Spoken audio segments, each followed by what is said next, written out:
حضور پاک علیہ الصلوۃ والسلام کے صحابہ میں سے کسی ایک صحابی کو بھی دیکھ لینا، وہ حضور پر جان قربان کرنے والا ہے۔ ایک صحابی کے بارے میں آتا ہے حضرت ابو دجانہ، آپ علیہ السلام پر تیروں کی برسات ہو رہی تھی کافروں کی طرف سے، تو انہوں نے اپنا سینہ اور اپنی کمر سوچا کیا کافروں کے سامنے کروں، تو انہوں نے کمر کافروں کے سامنے کی اور حضور پاک علیہ السلام کے سامنے آ کر بچاتے رہے، یعنی حضور کو نہ لگے۔ تو جب گرے نا تو ایک صحابی نے ان سے پوچھا کہ عاشق تو سینے پہ تیر کھاتا ہے، تو نے کمر پہ کھائے ہیں؟ اس نے کہا بات تو آپ کی ٹھیک ہے، لیکن اس موقع پہ اگر میں کافروں کی طرف سینہ کرتا تو کمر میرے نبی کو ہو جاتی، میں پیٹھ اپنے نبی کو برداشت نہیں کرتا۔ ایک صحابی کے بارے میں آتا ہے کہ اس کا ایک بھائی تھا، وہ کافر تھا، وہ کافروں کی طرف سے اسلام پر حملہ آور ہوا لڑنے کے لیے، اور یہ مسلمانوں کے دفاع میں، اللہ کے رسول کے دفاع میں ساتھ تھے دونوں بھائی، ایک خون، ایک خاندان، ایک ماں باپ کی اولاد تھے۔ تو جب کافر بھائی کو صحابہ کرام نے پکڑنا چاہا نا، اس کو رسیاں باندھی جا رہی تھی، وہ جنگی قیدی بن رہا تھا، تو اس نے اپنی پیار والی آنکھوں میں ایسے دیکھتے ہوئے نا اپنے بڑے بھائی جو مسلمان تھا اس کو آنکھوں میں دیکھ کر نظروں میں سوال کیا کہ یار ہم بھائی ہیں، میرے لیے تو کچھ نرمی کر دے۔ یہ خاموش رہے، آخر وہ منہ سے بول اٹھا، اپنے دوستوں، اپنے گرفتار کرنے والوں کو کہنے لگا کہ مجھے نہ پکڑو، میں تمہارے اس دوست کا بھائی ہوں۔ تو ان پکڑنے والوں نے اسے دیکھا نا جو صحابی مسلمان تھے، تو انہوں نے اپنے ان پکڑنے والے ساتھیوں کو کہا کہ اس کی رسی زور سے باندھو، یہ رسول اللہ کا دشمن ہے، اس کو زور سے باندھو اور اس کو پکڑ کے رکھو۔ دو باتیں ہوں گی، یا بدلہ لیں گے یا فدیہ لیں گے، اور اگر فدیہ آئے گا تو اسلام اور حضور کی ذات پہ خرچ ہوگا۔ اس کی ماں بڑی پیسے والی ہے، اس کی ماں اور اس کا خاندان پیسے والا ہے، برگر فیملی سے ریلیٹڈ ہے، اس کو پکڑ لیں۔ تو اس نے بول کر کہا عجیب ہے، یہی بھائی چارہ ہے، یہی بھائی چارہ ہے، میں آپ کا بھائی نہیں ہوں؟ تو انہیں بھائی گیری بھی ختم کر دی۔ تو اس صحابی نے ایک تاریخی جملہ بولا، انہوں نے کہا انما المؤمن اخو المؤمن، بھائی گیری کا معنی اللہ کے دین اور ایمان کو معیار بنایا گیا ہے۔ آپ نبی اور دین کے دشمن ہیں، اب کیا بھائی چارہ رہا؟ بھائی تو نہیں ہے، بھائی یہ ہیں جو تجھے باندھ رہے ہیں۔ ایسے لوگ تھے۔ اس طرح کے لوگوں کے بارے میں اس طرح کی لب کشائی، یہ بندے کے ایمان سے ہاتھ دھو بیٹھنے کی طرف اشارہ ہے۔ ایک صحابی رسول کے بارے میں آتا ہے، وہ رسول اللہ صلی اللہ علیہ وآلہ وسلم کی خدمت میں بیٹھتے تھے اور کھیتی باڑی کے لیے جاتے۔ جب اللہ کے رسول صلی اللہ علیہ وسلم کی وفات کا وقت تھا تو 1-2 دن پہلے اجازت لے کر گئے تھے، انہیں کیا پتہ کہ تقدیر نے کیا فیصلہ کر لیا۔ کھیتی باڑی کر رہے تھے تو کسی نے آ کر رسول اللہ صلی اللہ علیہ وسلم کے دنیا سے جانے کی ایک جاں بلب خبر سنائی، تو اس نے اس وقت دعا کی کہ میرے مولا میں آپ کی کسی نعمت پہ ناشکرہ نہیں ہوں، اللہ میں آپ کی نعمتوں پہ ضرور شکر گزار ہوں، لیکن میرے اللہ میں اب ان آنکھوں سے کسے دیکھوں گا مدینہ جا کر؟ میں جب جاتا تھا حضور کا دیدار کرتا تھا، وہ بھی دنیا سے چلے گئے، میرے اللہ میری نافرمانی نہ سمجھنا، میری آنکھیں اٹھا لے، مجھے اندھا کر دے، مجھے یہ بینائی اب نہیں چاہیے جس آنکھوں سے میں رسول اللہ کا دیدار نہ کر سکوں۔ کہتے ادھر سے دعا ختم ہوئی، اللہ نے اس کی بینائی اٹھا لی۔ ایسے لوگ آپ کہاں سے لیں گے؟ ایسا طبقہ آپ کہاں سے لیں گے؟ اب حضرت علی کو اللہ کے رسول نے اس وقت بلوایا جب 100 کافر حضور کے دروازے پہ کھڑے ہو کے تلواریں اٹھائے ہوئے ہیں، اور حضرت علی حضور کے بستر پہ بڑے آرام سے سو رہے ہیں اور نیند کر رہے ہیں۔ رسول اللہ صلی اللہ علیہ وسلم کے اس بستر پہ جس پر مارنے کے لیے کافر آیا ہوا ہے، قرآن کریم اس نقشہ کھینچتا ہے اس بات کا، وَإِذْ يَمْكُرُ بِكَ الَّذِينَ كَفَرُوا لَيُثْبِتُوكَ أَوْ يَقْتُلُوكَ أَوْ يُخْرِجُوكَ۔ یہ منظر ہے جب ایک قبیلے کا بندہ آیا ہوا ہے تاکہ قصاص اور بدلہ کوئی ایک قبیلہ نہ دے، پورا مجمع ہوگا تو قصاص ختم ہو جائے گا۔ اس وقت حضرت علی حضور کے بستر پہ سو رہے ہیں۔ اس طرح جان جوکھیوں میں صحابہ نے خود کو حضور پاک کے واسطے ڈالا تھا، اور وہ ابو بکر صدیق جس کی 6 ریشم کی دکانیں تھیں مکہ میں، اس نے 6 سے 5، 5 سے 4، 4 سے 3، 3 سے 2، 2 سے 1، 1 سے ختم کر کے ایمان پہ لگایا ہے، اسلام پہ لگایا ہے، حضور کی ذات پہ لگایا ہے، لیکن آپ علیہ الصلوۃ والسلام اور دین کے خلاف کچھ برداشت نہیں کیا۔ حضرت ابو بکر صدیق نے اپنے گھر میں جوان بیٹی چھوڑ کے گئے تھے، اور بھائیوں کو یعنی اپنے بیٹوں کو کہا تھا کہ اس کی حفاظت کرنا۔ حضرت اسماء رضی اللہ عنہا بڑی بیٹی ابو بکر صدیق کی عین کڑک جوانی میں تھی، اور یہ اپنے نابینا آنکھ سے باپ کو چھوڑ کر اپنی بچیوں کو چھوڑ کے حضور کے ساتھ معراج کی رات ہجرت کی رات گئے تھے۔ ابو جہل جب گھر آیا تھا نا تو اس نے حضرت اسما سے پوچھا تھا تیرا باپ کہاں گیا ہے؟ کیوں؟ وہ جانتے تھے کہ جہاں ان کے والد ہوں گے نا وہ حضور کے پیرے میں ہی ہوں گے، تو ہم حضور کو تلاش کر لیں گے۔ تو ایک ایسی بات حضرت اسما نے فرمائی کہ جھوٹ بھی نہ بنے اور دشمن سے بچ بھی جاؤں۔ کہا وہاں گئے جہاں جانا تھا۔ کہاں جانا تھا؟ کہا چلے جہاں چلے گئے ہیں، یعنی اسے بتایا نہیں۔ اس نے تھپڑ مارا حضرت اسما کے چہرے پہ۔ جو ہم میں بیٹھے ہوئے ہیں نا جن کے سینے میں باپ والا دل ہے اور وہ اپنی جوان بیٹی رکھتے ہیں نا، ذرا وہ بندہ سوچ کے بتائے نا کہ جب جوان بیٹی کے چہرے پہ ایک دشمن آ کے تھپڑ مارے تو والد کے دل پر کیا گزرے گی؟ ابوبکر نے برداشت کیا ہے حضور کی دین کی خاطر، سب کچھ برداشت کیا ہے رسول اللہ صلی اللہ علیہ وآلہ وسلم کی خوشنودی کی خاطر، ایمان اور اسلام کے تحفظ کی خاطر۔ ان لوگوں نے تو ہم تک دین پہنچانے میں اپنی زندگیاں لگائی ہیں، اپنا گھر بار لگایا ہے۔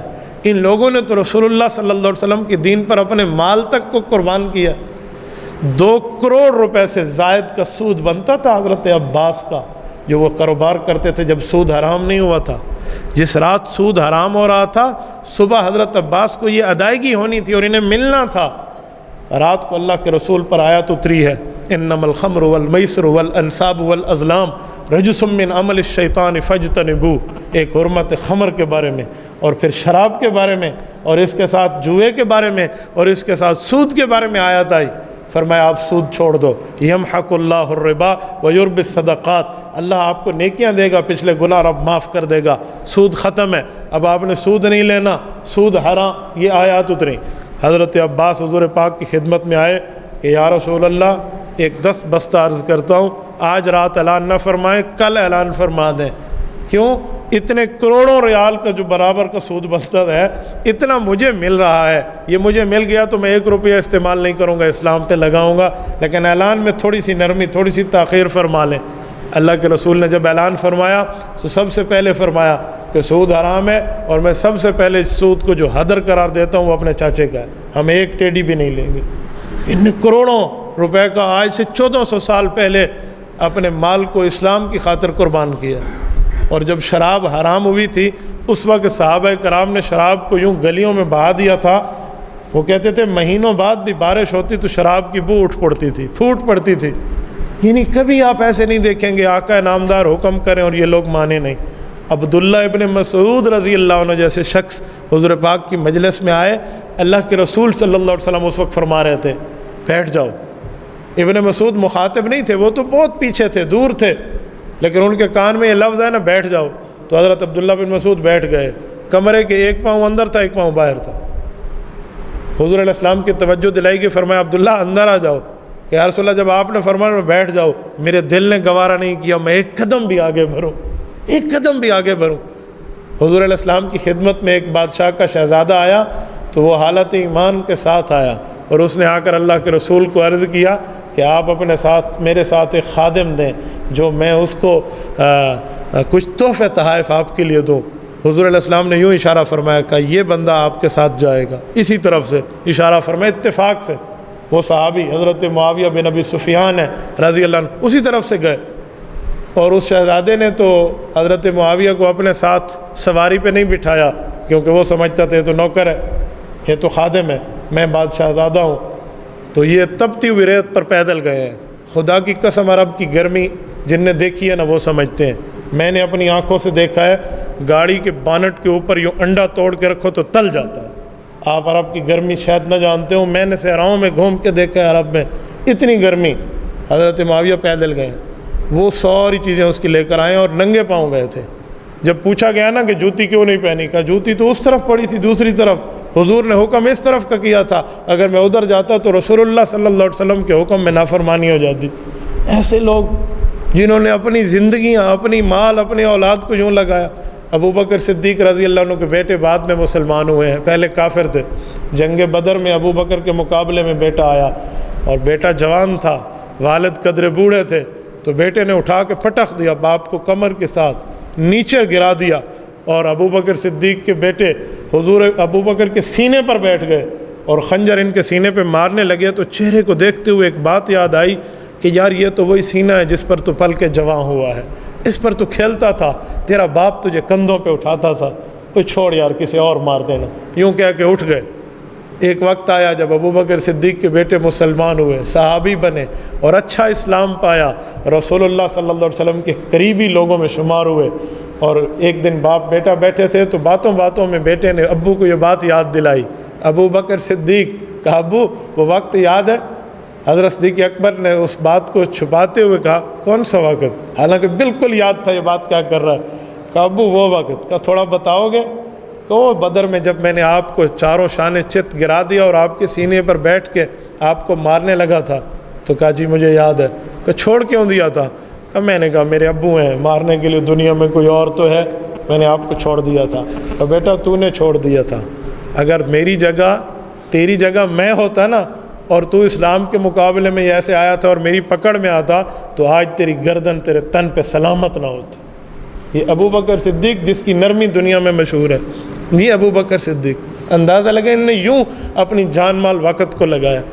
تبوک کے موقع پہ صحابہ کے پاس اس وقت خرچ کرنے کے لیے کچھ نہیں تھا، 1000 کلومیٹر کا پیدل سفر تھا، ان صحابہ نے جانا ہے۔ تبوک 900-950 کلومیٹر مدینہ پاک سے سفر ہے ایک طرف سے۔ یہ رسول اللہ صلی اللہ علیہ وسلم کے بڑھاپے کی آخری غزوہ اور جنگ ہے جس میں اللہ کے رسول کے داڑھی مبارک کے 15 سے زائد بال سفید تھے۔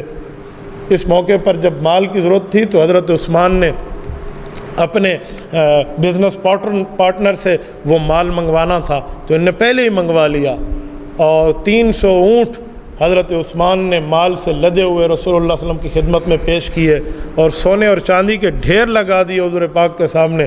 اللہ کے رسول صلی اللہ علیہ وسلم عثمان کو دعا دی اور اس مال کو حضور علیہ السلام یوں بائیں ہاتھ مبارک سے دائیں ہاتھ مبارک پہ پھیر کے فرماتے ما ذر عثمان بعد ھذا اليوم، میرا اللہ مجھ سے وعدہ کر رہا ہے کہ عثمان نے آج اتنی بڑی نیکی کی ہے، اس جیسی نیکی کوئی بھی نہیں کر سکتا، اور عثمان کو اس نیکی سے اللہ اتنا فائدہ دے گا کہ کوئی گناہ بھی ہو گیا تو اسے نقصان نہیں دے گا۔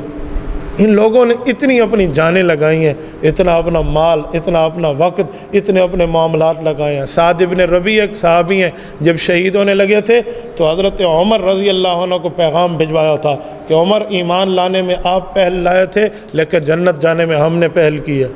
یہ وہ لوگ ہیں جن کے بارے میں قرآن کریم کہتا ہے یہ حضور کے مہمان کی قدر اپنے بچوں سے زیادہ کرتے تھے۔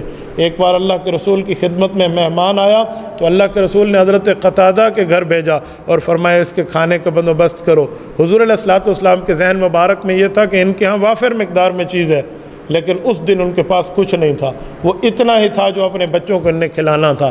خاوند بیوی نے ایک دوسرے سے مشورہ کیا حضور کا مہمان ہے، آج اس گھر سے خالی نہ جائے، بچوں کو کہانیاں سنا کر، بچوں کو نہلا بہلا کر سلا دینا۔ اور جب کھانے کی پلیٹ سامنے رکھی وہ ایک ہی بندے کا تھا۔ اب کیا کہا، یہ پردے سے پہلے کے احکام ہے، بیوی کو ساتھ بٹھایا اور خود بھی بیٹھے، کہا جب کھانے کے لیے بیٹھیں گے چراغ بجھا دینا۔ اس وقت کا انرجی سیور تو چراغ تھا نا، لائٹ تو یہی تھی کہ چراغ بجھا دینا، اور منہ ہم ایسے ایسے آوازیں کریں گے جیسے ہم نوالا چبا رہے ہیں تاکہ مہمان سمجھے اندھیرے میں یہ بھی کھا رہے ہیں، وہ کھا جائے، حضور کا مہمان اس گھر سے خالی نہ جائے، اللہ کے رسول کا مہمان خالی نہ جائے۔ یہ صبح حضور کے دربار میں گئے تو قرآن کریم کی آیت اتر چکی تھی وَيُؤْثِرُونَ عَلَىٰ أَنفُسِهِمْ وَلَوْ كَانَ بِهِمْ خَصَاصَةٌ۔ اے میرے پاک پیغمبر، آپ کو رب نے وہ جماعت دی ہے جو باوجود ہے کہ خود مستحق ہوتی ہے استعمال کرنے کی چیزوں کو، لیکن اپنی جان پہ آپ کے مہمانوں کو ترجیح دیتے۔ تبارك الذي نزل الفرقان على عبده ليكون للعالمين نذيرا